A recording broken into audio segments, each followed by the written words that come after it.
Alright fellas, here we're back at Pokemon Masters, and today we're going to be taking a look at Special Costume Irida at 3 out of 5, 6-star EX, level 140, with Hisuian Zoroark. So, obviously we did the 1 out of 5 showcase a few hours ago. Let's go ahead and hop into this 3 out of 5 showcase, and looking at the grid, Irida's got a lot. From the grid expansion, she got a lot of good stuff, most notably Stationary Target 3 for a 30% DPS multiplier when the enemies are trapped, hit Special Boost up 1-4, giving a 50% chance to give special moves next when her attack move is successful. Also very good, and especially in conjunction here with the free move next special boost up 1 passive skill, which does effectively the same thing. It's another coin flip. And then Mind Boggler 9, lowering special defense when attacking an enemy that is affected by status change. Pretty good stuff. And then other than that, she's also got the nuking stuff with Pecking Order and Terrify 2. Pretty helpful there, as well as Soften Up 1 for easier crits on the sync move, as well as Ridicule 1 for some healing, and just a few other things, right?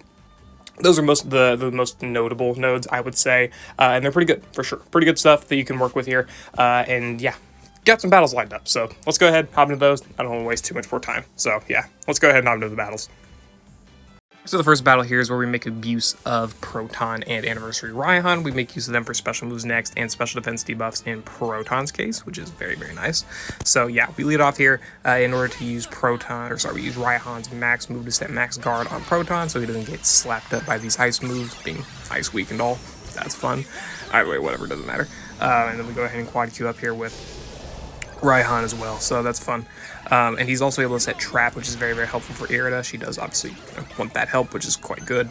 And then, of course, every enemy that is trapped, we can then use Mind Boggler on both Proton and Irida in order to get maximum damage, which is, again, quite helpful. So, special defense debuffs, very, very nice there. And then all the AoE Trap, very, very helpful for making the enemies take damage. Of course, very, very helpful. And, of course, Irida's Dire Hit All Plus is useful as well, being able to buff ally crit. Not that it's necessary, but it is helpful nonetheless. So, yeah. Go ahead and use Proton Sync move here, and I think we use a Sandstorm? Yeah, we use Sandstorm afterwards. Go ahead and get Proton Sync move in, which we do have Sync Thinker 9, so we get that +1 special moves next when using his Sync move. Useful for giving +1 special moves next to Irida, combined with her passives and whatnot to give her extra special moves next. Pretty good stuff, right? 28,000 damage, man. This is some strong stuff. This is some really, really strong stuff. I love Irida, man. This unit is so strong. So fun. But whatever. Either way. We go ahead and use another Bitter Malice to finish off the other Auroras there. And then we go ahead and use the Air Slash to get -1 more special defense debuffs there on the Lapras, and use Sandstorm for more special moves next. So we got ourselves, what, plus 2 special moves next. And 1,000 damage Air Slash, that's funny. And then we get ourselves here to move in 22,000 damage. Very, very strong stuff for sure. And again, extra special defense debuffs in here from Proton, so -4 on the Sync move, very, very helpful, with the +4 evasion as well, and Critical Strike 2 for activating her multipliers on her Sync move. Irida does 11,000 damage, not too shabby. Could be better, could be worse, definitely not too bad though, for sure. And then -5 special defense. 14,000 damage there, not too bad. Zoneless, right, do consider that, but she does of course get special moves next from herself, Raihan, and Proton, so you can consider this more of a special moves next ramping setup alongside Proton's special defense debuffing ability, as well as Raihan's ability to trap, and again, ramp special moves next. Though you could also give Raihan Mind Games 3, no, 2. Yeah, Mind Games 2 if you do want to do even more special defense debuffing. So that could be fun. But yeah, here are the grids and whatnot. That's pretty fun of a setup.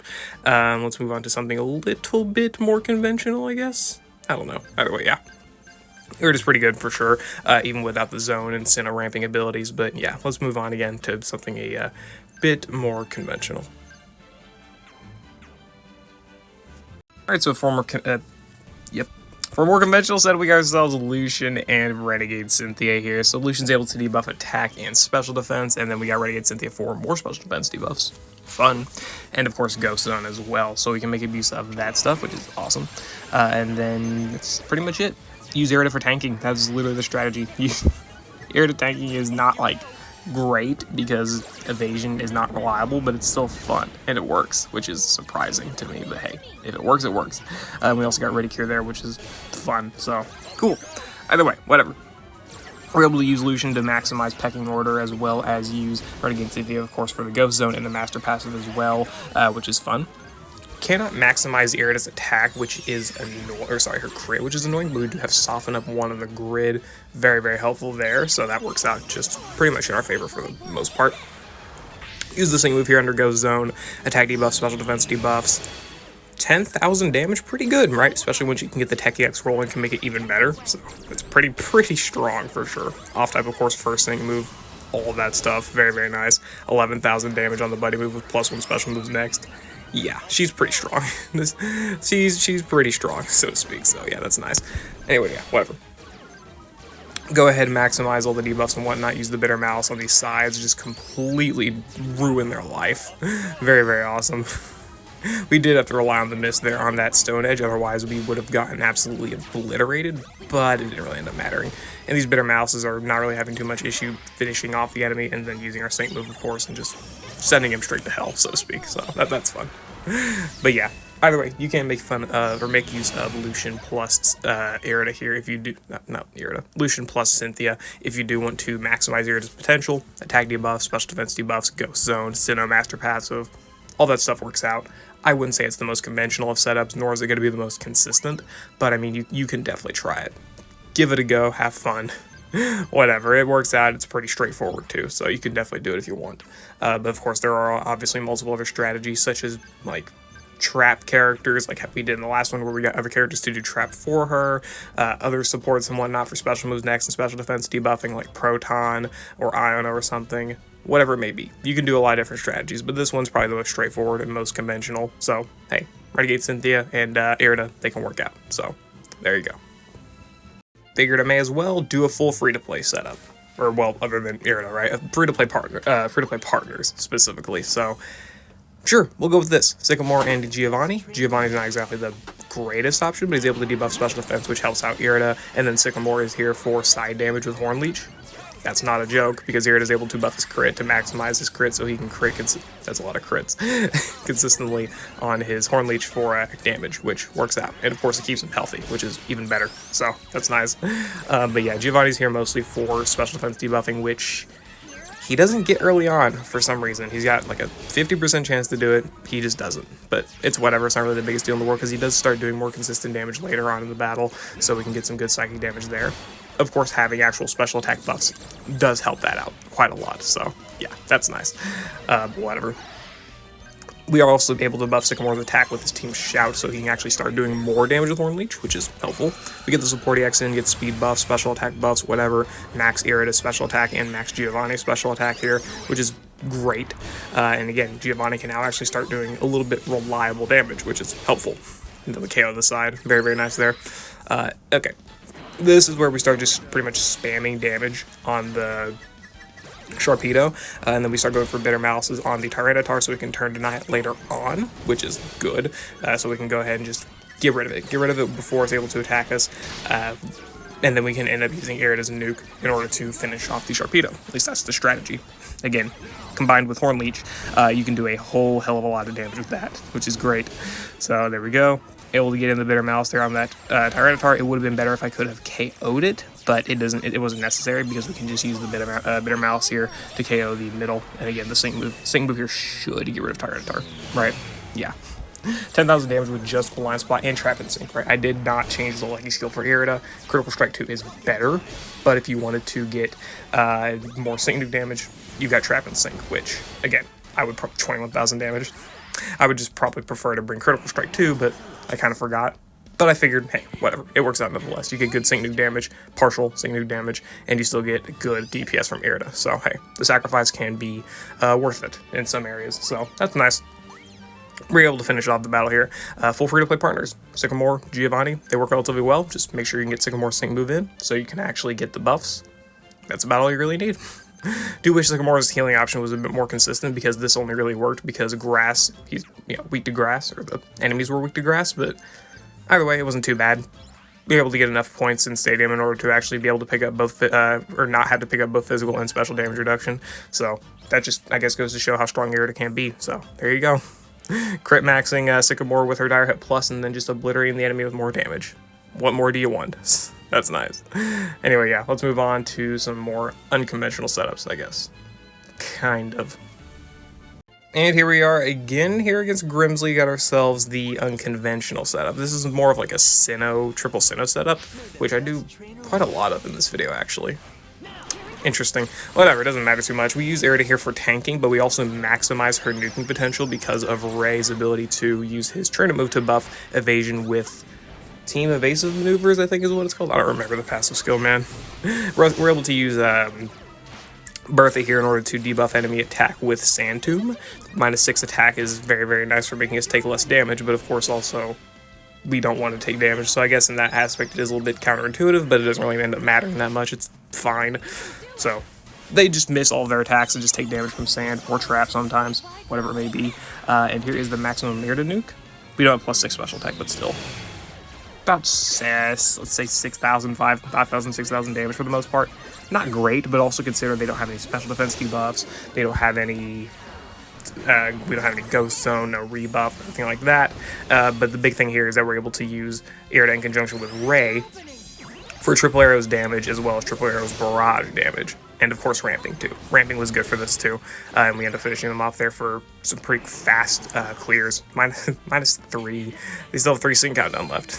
Just goes to show how fast this team can be. So that's good. But yeah. There you go, there's the finish.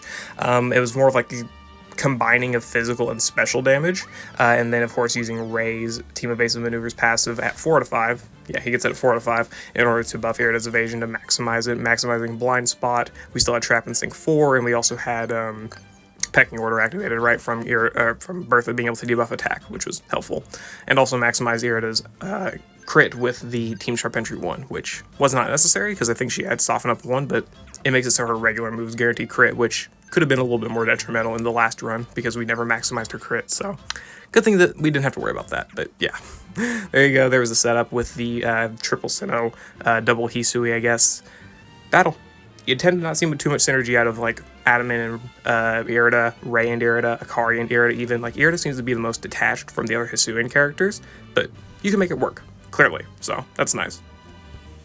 And here we are against Psychic Weak Bruno, finishing off this triple, or this 5 Irida battles that we got going on here for just a simple Sinnoh ramp. Or Cynthia, Master Passive, plus Fantina for another ghost damage dealer. That's all it is. 2 ghosts, 2 Sinnoh ghosts, and a Sinnoh support. Very simple, very effective as well. Keep that in mind.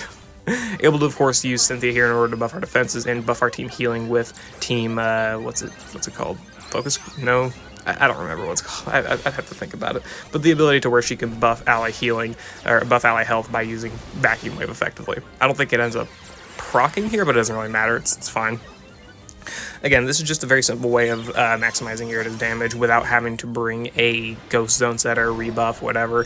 You can just use the Master Passive, right? Master Passive is a 20% buff, 30% buff, something like that, which is useful, of course, just free damage effectively. And then, of course, double DPS from Fantina plus special defense debuffs are also really, really helpful too. So it works out. 12,000 damage on the buddy move there is very, very nice for sure. Go ahead, use the Vacuum Wave there. Get the Team Fist bump, that's what the healing ability is called. I forget a lot of these things, okay. Fantina definitely does work out pretty well with Irida, because she's able to, of course, make abuse of Mind Games 4 and her honor roll abilities for Shadow Ball to where she can do double special defense debuffing and do double ghost damage effectively alongside Irida, which is very, very helpful for sure. So you can make abuse of that. 6,000 damage on the nuke there, nothing crazy, but it works out. Would have liked to KO that Hariyama, but didn't really matter. Probably could have KO'd it with that Cynthia Aura Sphere, realistically speaking. It's fine though, it's fine. We used the biting move there, 18,000 damage. Really, really good. And then we end up just finishing him off here with some Shadow Balls plus Bitter Malices, and then, of course, we end up getting some decent damage there from Fantina towards the end, which is great. And then 10,000 damage from Irida, even greater.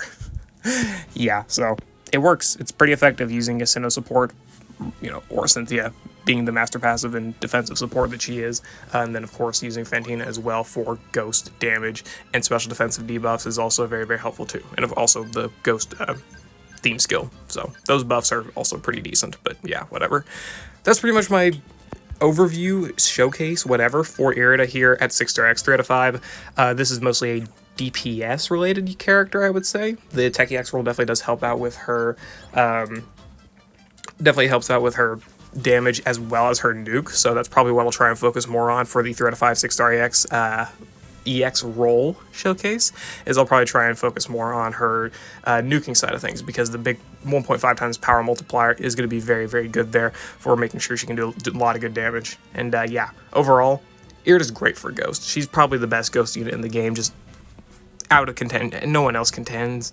Like, you got Renegade Cynthia for Zone, but she still doesn't even really compare to Irida. Like, Irida's damage is just too oppressive. And of course, she's got the flinch on her buddy move, attack debuffing, crit support, more stuff like that. Yeah, she's just too good. Ghost needed the help, and it got the help that it needed.